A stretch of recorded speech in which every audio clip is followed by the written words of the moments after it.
Hello বন্ধুরা, কেমন আছেন সবাই? আশা করছি সবাই ভালো আছেন।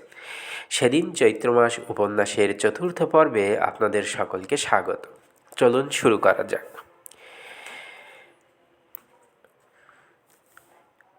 বাবুল: জি স্যার। বাবুর্চি কী অপরাধ করেছিল জানতে চাইলে না? শফিকুল করিম চুপ করে রইল। তার মনে হচ্ছে সে একটা ছোট্ট ভুল করে ফেলেছে। বাবুর্চি কী করেছিল জানতে চাওয়া প্রয়োজন ছিল।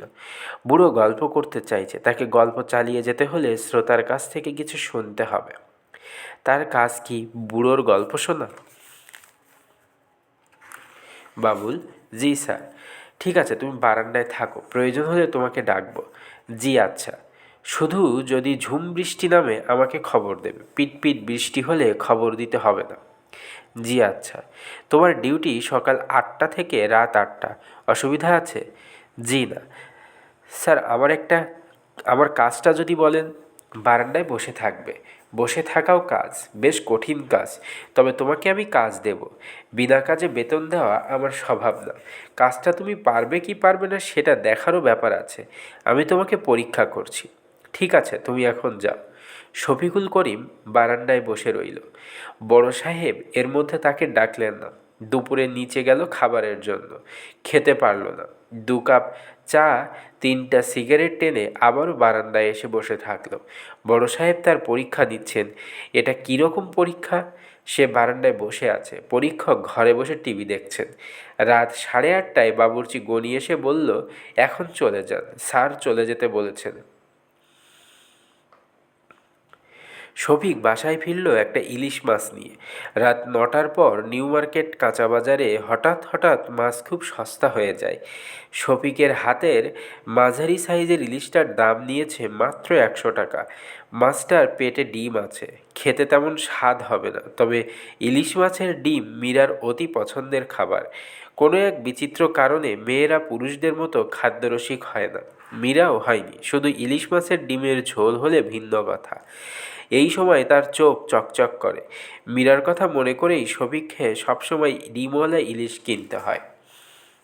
শফিকের হাত একেবারেই খালি। এই অবস্থায় 100 টাকা হুট করে খরচ করা যায় না। যে চাকরি শুরু করেছে তার উপর ভরসাও করা যাচ্ছে না। বড় সাহেব তাকে পরীক্ষা করছেন, পরীক্ষায় পাশ করতে হবে। পাশ করা যাবে কি না তা সে জানে না, তারপরেও মাছটা কিনে তার ভালো লাগছে। মাছ দেখে মীরা খুশি হবে। বাসায় অনেক দিন মাছ মাংস যাচ্ছে না। প্রায় প্রতিদিনের মেনু আলু ভাজি, ডাল ভাত, মাঝে মধ্যে নিশোর জন্য একটা ডিম ভাজি। গত পরশু নিশোর ডিম ভাজির একটা অংশ মীরা শফিকের পাতে তুলে দিয়ে ভালো সমস্যা বাঁধিয়েছিল। শফিক খাওয়া বন্ধ করে হাত গুটিয়ে বসে কঠিন গলায় বলল, এটা কেন করলে? মীরা বলল, কি করলাম? নিশোর ডিমের অর্ধেকটা আমার পাতে তুলে দিলে কেন? তুমি খাবে এই জন্য তুলে দিয়েছি, এমন তো না যে তুমি ডিম খাও না। শফিক গম্ভীর গলায় বলল, মীরা শোনো, তুমি এই কাজটা করেছ আমাকে অপমান করার জন্য। আমাকে তুমি চোখে আঙুল দিয়ে দেখাতে চেয়েছ যে আমি অপদার্থ শ্রেণীর একজন মানুষ, যে স্ত্রী কন্যার জন্য সামান্য খাবারও জোগাড় করতে পারে না। মীরা বলল, শুধু শুধু চিৎকার করো না তো। নিশোর স্বভাব হলো মায়ের প্রতিটি কথা তার নকল করতে হবে। নিশো তার বাবার দিকে তাকিয়ে বলল, বাবা শুধু শুধু চিৎকার করবে না। মীরা বলল, শান্ত হয়ে ভাত খাও।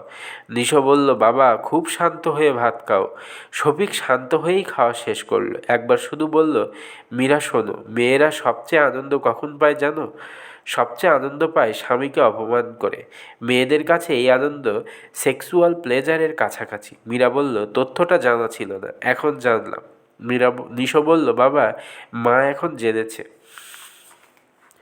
শফিক বাড়ির দরজায় ধাক্কা দেওয়ার সঙ্গে সঙ্গে বৃষ্টি শুরু হলো। বৃষ্টি যেন অপেক্ষা করছিল। শফিক দরজায় ধাক্কা দিল, সঙ্গে সঙ্গে বজ্রপাত হলো। একই সঙ্গে বৃষ্টি, হুড়মুড় টাইপের বৃষ্টি।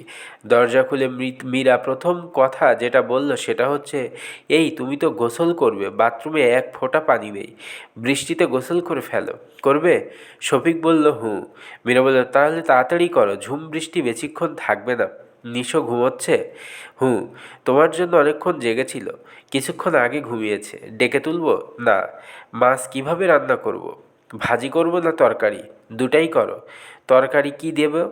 ঘরে কচুমুখী আছে, মুখী তো আমার তুমি পছন্দ করো না। পছন্দ করি না তা না, গলায় ধরে। কোনো তরকারি না হয় না দিলাম, শুধু ঝোল থাক। থাক। শফিকের বাসায় বৃষ্টির পানিতে গোসলের ভালো ব্যবস্থা আছে। বারান্দার দক্ষিণ অংশে ছাদ থেকে গড়িয়ে আসা বৃষ্টির বড় ধারায় নেমে আসে। বাবুল গোসলে নেমেছে। গোসলের ফাঁকে ফাঁকে বাথরুমের প্লাস্টিকের বালতিগুলো পানিতে ভরে রাখছে। কাল সকালে মীরাকে পানি ভরতে হবে না। মীরা মাছ কুটতে বারান্দায় এসেছে। মাছ কোটার চেয়ে সে বেশি আগ্রহ বোধ করছে স্বামীর সঙ্গে কথাবার্তা চালাতে। মাছ এবং বটি নিয়ে সে বারান্দায় চলে এসেছে। সে বারান্দায় বসে মাছ কুটবে, স্বামীর সঙ্গে গল্প করবে। একটা ছোট সমস্যা, বারান্দায় আলো নেই বললেই হয়, তবে ইলিশ মাছ কুটতে আলো লাগে না। মীরা বলল, পানি ঠান্ডা? শফিক বলল, বরফ গলা পানি। দেখো না ঠান্ডায় কাঁপছি। উঠে পড়ো। ঠান্ডা খারাপ লাগছে না? আজ তো প্রথম চাকরি করলে। বস কেমন, ইঁদুর টাইপ? মীরা অবাক হয়ে বলল, ইঁদুর টাইপ মানে? ব্যাটাকে দেখে মনে হয় একটা সাদা ইঁদুর। লুঙ্গি ফতুয়া পরে মাথায় ক্যাপ দিয়ে চেয়ারে বসে দুলছে। শালা বুড়ো ভাব। গালাগালি করছো কেন? বকর বকর বকর বকর বকর বকর করেই যাচ্ছে। গা থেকে বের হচ্ছে বোটকা আতরের গন্ধ। একটা থাপ্পড় দিতে পারলে। এরকম কথা বলবে না প্লিজ। তোমার মুনিব অন্নদাতা। হেন বিষয় নাই যে সে কথা বলবে না। একা থাকে, কথা বলার লোক নাই। তোমার কাজটা কি? জানি না কাজ কি। আজ সারাদিন কি করলে? কিছুই করিনি। দোতলায় বারান্দায় বসেছিলাম। মাঝে মধ্যে ডেকে জিজ্ঞেস করে কয়টা বাজে। আরে ইঁদুর, তোর হাতে ঘড়ি আছে না? তুই ঘড়িতে দেখ কয়টা বাজে। একজন বয়স্ক মানুষ, তুই তোকারি করছো কেন? মাথারও মনে হয় ঠিক নাই। উল্টাপাল্টা কথা। আমার নাম মনে থাকে না, এই জন্য নাম দিয়ে ছড়া বানিয়েছে। কি ছড়া? বাবুল হাবুল কাবুল। মীরা হাসতে হাসতে বলল, বানিয়ে বানিয়ে এইসব কি বলছো? একটা কথাও বানানো না। বাবুল হাবুল কাবুল ছড়াকার এসেছে। মীরা হাসছে, হাসি বন্ধ করার চেষ্টা করছে, পারছে না। শফিক স্ত্রীর দিকে তাকিয়ে হঠাৎ মুগ্ধ হয়ে গেল। মীরাকে মাঝে মাঝে খুবই সুন্দর লাগে, আজ লাগছে। আপন মনে হাসছে বলেই কি সুন্দর লাগছে? শফিক বলল, বুড়োর মুখটা ছোট কিন্তু বিশাল এক গোঁফ রেখে বসে আছে, মেথরদের মতো গোঁফ।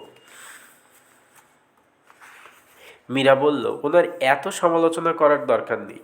তুমি উঠে পড়ো, ঠান্ডা লাগবে। গায়ে সাবান দেব? সাবান এনে দাও। ঘরে সাবান আছে না? আছে। মীরা সাবান এনে দিল। বাবুলের সাবান মাখা হলো না, বৃষ্টি বন্ধ হয়ে গেছে।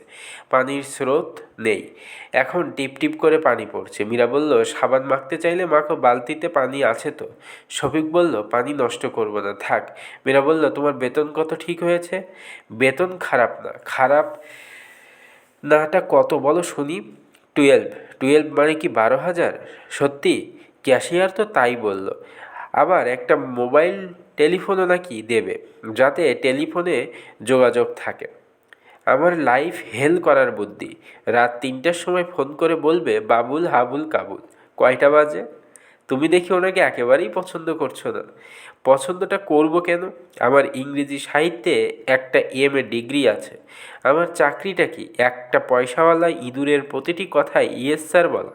এই চাকরি তো আমি অবশ্যই করব না। চাকরি মানে তো শুধু টাকা না, এক ধরনের ফুলফিলমেন্ট থাকতে হবে, পারপাস থাকতে হবে, জব স্যাটিসফ্যাকশন থাকতে হবে।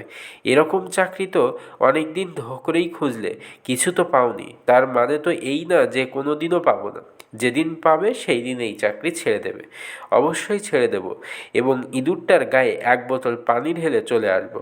আমি ঠাট্টা করছি না, ওই কার্টুনের গায়ে আমি সত্যি পানি ঢালবো। বন্ধুরা, আজ এই পর্যন্তই।